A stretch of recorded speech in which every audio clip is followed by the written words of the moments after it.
இறைவன் ஒருவன் என்ற இனிய கொள்கையை மறையாய் கொண்டது இஸ்லாம்.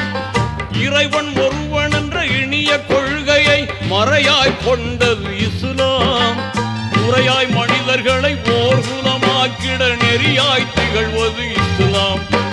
முறையாய் மனிதர்களை ஓர்குலமாக்கிட நெறியாய் திகழ்வது இஸ்லாம்.